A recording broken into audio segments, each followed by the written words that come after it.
मुझे नहीं पता ये जन वेदना है या नहीं, पर इतना जरूर कहता हूँ कि नोटबंदी के मामले से कांग्रेस को वेदना जरूर हुई है। हिंदुस्तान की आज़ादी के इस साल 70 साल हो जाएंगे, लेकिन 70 साल के बावजूद भी हिंदुस्तान की इकोनॉमी को हम फॉर्मल इकोनॉमी में तब्दील नहीं कर पाए।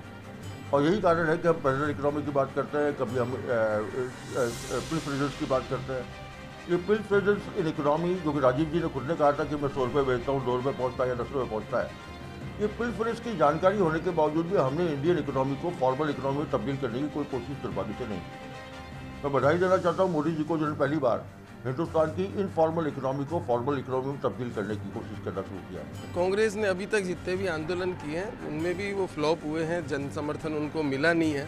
और वो बौखलाई हुई इस तरीके से बार बार प्रदर्शन करके ऐसा लगता है कि कहीं ना कहीं उनको जिस प्रकार से वो कोई मुद्दा नहीं मिल रहा, मुद्दा विहीन एक जो कांग्रेस है, अब वो बार बार इसको कर रही है, इसको भी उनका जन समर्थन हासिल नहीं है। कांग्रेस अपने स्वार्थ के लिए, कांग्रेस के पास कोई मुद्दे नहीं है, कांग्रेस अस्तित्व में भी नहीं है, कांग्रेस क्षेत्रीय दलों के साथ मिलकर लड़ने की स्थिति आ गई।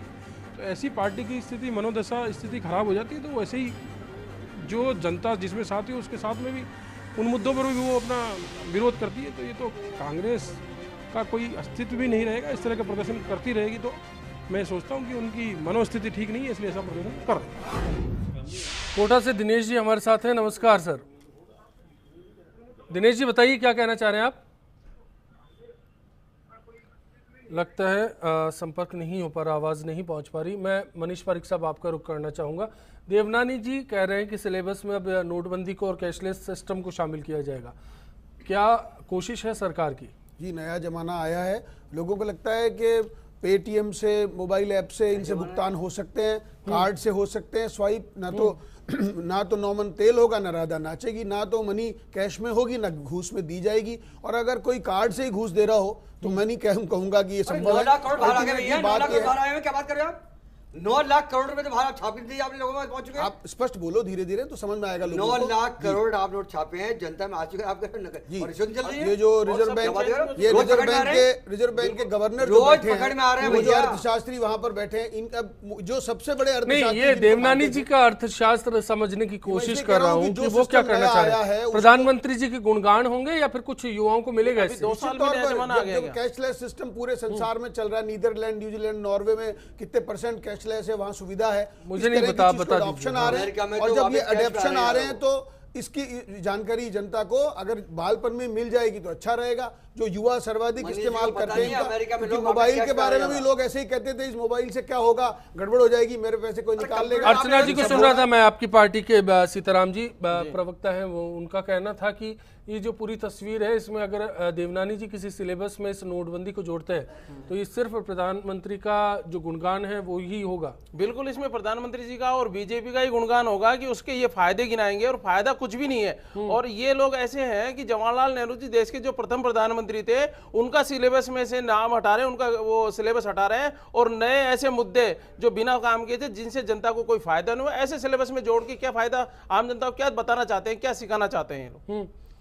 मनीष जी जवाब लूंगा आपसे। दिनेश जी हैं कोटा से फिर से हमारे साथ। नमस्कार। नमस्कार दिनेश जी। जी सर, मैं ये बीजेपी के, कांग्रेस के और आम आदमी पार्टी के जो वरिष्ठ नेता बैठे हैं, मैं इनसे एक क्वेश्चन करना चाहूंगा। बिल्कुल सर। कि सरकार चाहे बीजेपी की हो या कांग्रेस की हो या आम आदमी की पार्टी की सरकार हो, भ्रष्टाचार कैसे खत्म होगा? भ्रष्टाचार का मुद्दा नहीं है इसमें। बिल्कुल मनीष पारिक साहब दोनों सवालों पर जवाब चाहेंगे। नोटबंदी के जरिए भ्रष्टाचार कैसे खत्म किया, क्या ये युवाओं को समझा पाएंगे? जो दिनेश जी ने सवाल किया वो इसी में शामिल कर देता हूं मैं।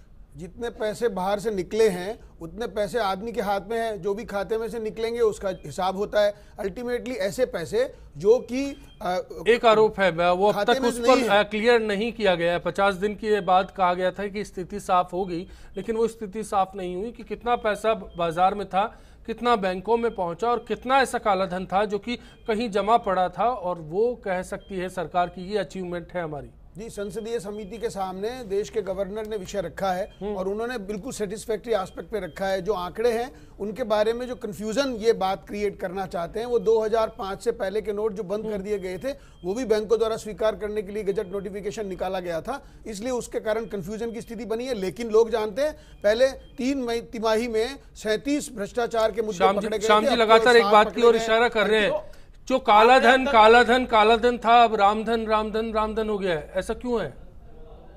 यूपी में ऐसा क्यों हो रहा है? नहीं, मैं ये नहीं कहूंगा।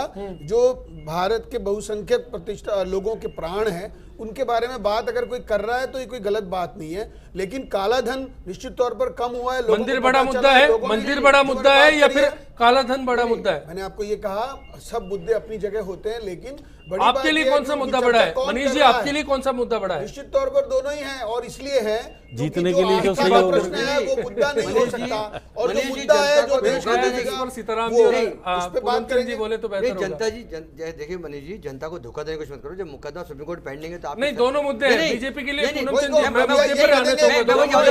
राम मंदिर भी मुद्दा है और काला धन भी मुद्दा है। बार-बार ये राम मुद्दा उठाते हैं, बार-बार राम का नाम लेते हैं और राम के नाम पे धार्मिक भावनाएं बढ़ा के वोट। पूनम चंद जी आता हूं, एक बार सीताराम जी बोल रहे हैं, काफी देर बाद बोले। ये राम के नाम पे वोट मांगते हैं। केंद्र सरकार, सेंट्रल गवर्नमेंट का चुनाव हो चाहे किसी यूपी के चुनाव हो, आप यूपी में बोलिए ना, आपको सपा की क्या जरूरत पड़ी है? क्यों नहीं बोल रहे? वहाँ बोलो ना ये बात कि राम मंदिर बनाओगे कैसे? कोर्ट में पड़ा हुआ राजस्थान में जनवेदना कर रहे हैं। राम मंदिर नहीं बोलते हैं कि ताले तो हमने खोले थे। ये राम मंदिर इतने वर्षों से बना क्यों नहीं? राजीव गांधी बार बार खोले, अब की बार बना देंगे, अब की बार बना देंगे, कभी बन ही नहीं रहा आपका मंदिर। और मैं तो जनवेदना की बात कर रहा हूँ सीताराम जी। ये जनवेदना कैसे बयां करेंगे? पार्टी, दोनों पार्टियां नाकाम है। पूनम चंद जी आपसे भी जानना चाहता हूँ, बीजेपी कह रही है कि काला धन भी वरीयता में है उनकी लिस्ट में। मैं ये कह रहा हूँ, एक बात जवाब देता हूँ। मोदी जब नोटबंदी की थी, जनता तकलीफ में थी, जनता उस टाइम सहन कर रही थी, उनको इस बात की खुशी थी कि कोई बात हम तकलीफ पा लेते हैं लेकिन काला धन बाहर आएगा। देखिए आरबीआई ने अभी तक डेटा दिए कितने रुपए बाहर आ गए, काला धन कितना बाहर आया ये पता नहीं पड़ा। आतंकवाद रुक जाएगा वो रुका नहीं है, भ्रष्टाचार रुक जाएगा वो रुका नहीं है। तो अब जनता को समझ आ गई है कि ये धोखा दिया गया है, इसे जनता देखो वोट जाओ देगी। आप सुन लीजिए, आप सुन लीजिए, नहीं हुआ। अरे आप ये ना नहीं, ये बात हुई आप करो आतंकवाद, आप नहीं बोलूंगा फिर आपको, आप नहीं बोल दीजिए, आप झूठ बोल रहे हो। नहीं क्या आतंकवाद में बताइए ना, क्या लोग मर रहे हैं, बोलते हो आप, क्या लोगों को बताते हो, ब्लैक होता कुछ भी नहीं। आतंकवादियों क्या के झूठ बोल रहे पास हैं आप? आतंकवादियों के पास बाहर आ गया, नया नोट से बाहर आ गया, कमर टूटी है, आतंकवादियों के पास नया नोट कहाँ से मिल गया? ने बंद कर दिया। रिक्वेस्ट आप अभी भी आंखें मूंछ के बैठे हो तो आपको सोचना चाहिए। रिक्वेस्ट, अरे भैया मोदी जी पकड़े गए, मोदी जी कहा हमारे पास पैसे खत्म हो गए। मोदी जी हाथ जोड़ रहे हैं, काला धन बाहर आ गया। हाथ जोड़ रहे हैं मोदी जी। आपने नहीं सुना उस दिन? आप झूठ बोल रहे हो, आप सुनिए, आप आतंकवाद को बढ़ावा बता रहे हो, झूठ। एक बार सुन लीजिए मनीष जी, एक बार सुन लीजिए पूनम चंद जी क्या कहना चाह रहे हैं। कौन सा सीताराम जी रोक रहा हूँ आपको, बताएं पूनम चंद मोदी जी ने पाकिस्तान को रिक्वेस्ट किया था आप आतंकवाद रोको तब हम वार्ता करने जाएंगे। वो ये मोदी जी जो ने कहा था हम जवाब देंगे, 10 सरकार के भेजेंगे। भैया आप रिक्वेस्ट क्यों कर रहे हो उनसे? आप उनसे उससे आप हाथ जोड़ रहे हो, अरे आप रिक्वेस्ट कर रहे हो उनसे, आप उनसे रिक्वेस्ट कर रहे हो, आप मोदी जी कर रहे हैं, उतना और कोई नहीं कर रहा। सर्जिकल स्ट्राइक जब हुआ तो जवाब नहीं दिया गया था। अरे आप झूठ बोल, भारत के आदमी नहीं हो, हमेशा होती है। अब कहाँ चले जाते हैं? नोटबंदी पर आइए, नोटबंदी पर आइए, आप लोग नोट कराइए नोटबंदी पर। मोदी जी ने कहा था नोटबंदी ऐसे ही चुनावी मुद्दे भी हो रहे हैं, जनवेदना भी ऐसी लगती है। आरबीआई तो सुन लीजिए आप जी इसके लिए चलिए, पूनम चंद जी बात पूरी कीजिए। पूनम चंद जी बात पूरी कीजिए। अजय जी का रुख करता हूँ मैं जयपुर से हमारे साथ। नमस्कार अजय जी, क्या कहना चाह रहे हैं आप? जी प्लीज पूनम चंद जी, एक दर्शक जुड़े हमारे साथ जी।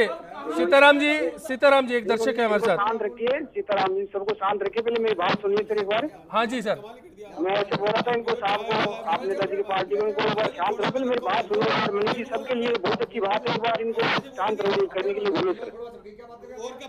आपकी आवाज ठीक से नहीं पहुंच पा रही, नेटवर्क की समस्या है। आप इत्मीनान रखिए, मैं लौटूंगा आपके पास भी। मनीष पारिक साहब, अजय जी थे, कुछ कहना चाह रहे थे, नेटवर्क के कारण हम सुन नहीं पाए। आपका रुख करना चाहता हूँ कि ये जो बहस हुई आपने सुना, अभी सब कह रहे हैं कि हमारी प्राथमिकताएं हैं, स्थानीय भी है और नोटबंदी भी है। नोटबंदी के जरिए लोगों की समस्याएं भी है कि क्या असल में कोई जन समस्याओं पर बात कर रहा है इस पूरी चुनाव कैंपेन में? अब क्योंकि चुनाव हो रहे हैं 5 राज्यों में, हम बात यहाँ वाले नेता तो यहाँ की बात कर रहे हैं, वहाँ वाली बातें तो सोच ही नहीं पा रहे। नहीं, हम तो पूरे देश की बात करना चाह रहे हैं। आज की स्थिति में चुनाव प्रचार अब तेजी से शुरू होगा। अब प्रधानमंत्री जी रैली करेंगे, सोनिया जी रैली करेंगे, बाकी लोग सब नेताओं की रैली अब शुरू होगी। वो किस मुद्दे को उठा करके क्या बात कहेंगे अब वो सामने आने वाली, क्योंकि अभी तो नॉमिनेशन शुरू हुआ है और सारी बातें हो रही है। तो पंजाब में सबसे पहले अभी पंजाब में चुनावी सरगर्मी बहुत तेजी से चल रही है। वहाँ पर कांग्रेस क्या कह रही है? कांग्रेस कह रही है हम स्थायी सरकार वापस से दे देंगे आपको, सिंधु साहब को साथ में लेके आ गए। और वहाँ बादल सरकार को लेकर के जो कुछ बातें हो रही है तो वहाँ बीजेपी कुछ कहने की स्थिति में नहीं, वहाँ तो बादल सरकार जो कुछ कहेगी वो मानेंगे। अब ये मिजोरम में तो देखिएगा कि कांग्रेस के वालों को लेके आ गए अपने पक्ष में। तो ये जीत के लिए बीजेपी अब कुछ भी करने के लिए तैयार है, क्योंकि आने वाले राष्ट्रपति चुनाव में इनको बहुत ज़्यादा जरूरत पड़ेगी। अगर स्थिति 5 राज्यों में खराब होगी तो राष्ट्रपति चुनाव में इनको बहुत बड़ी चुनौती होने वाली है। तो प्रधानमंत्री को सबसे पहले तो 5 राज्यों में अपनी सीटों को बढ़ाने की है। सत्ता आए नहीं आए वो बात अलग है, लेकिन ये विधायक ज़्यादा से ज़्यादा जीत करके इनके पास आ जाए और राष्ट्रपति इनके हाथ में आ जाए। बीजेपी की राह में नोटबंदी बड़ा रोड़ा साबित होगी या नोटबंदी संजीवनी साबित होगी? अब क्योंकि नोटबंदी का मामला ज्यादा दिख रहा नहीं है और ये खुद कर रहे हैं, ये अलग अलग जगह पर अलग अलग बातें कर रहे हैं। अब प्रधानमंत्री जी केवल काले धन की बात करते हैं, वहाँ नोटबंदी की कहते हैं कि हाँ नोटबंदी की थी, उससे तकलीफ हुई थी, लोगों को ये कहते हैं वहाँ पर, ये तो नहीं कहते कि हमने करने से कुछ हुआ नहीं।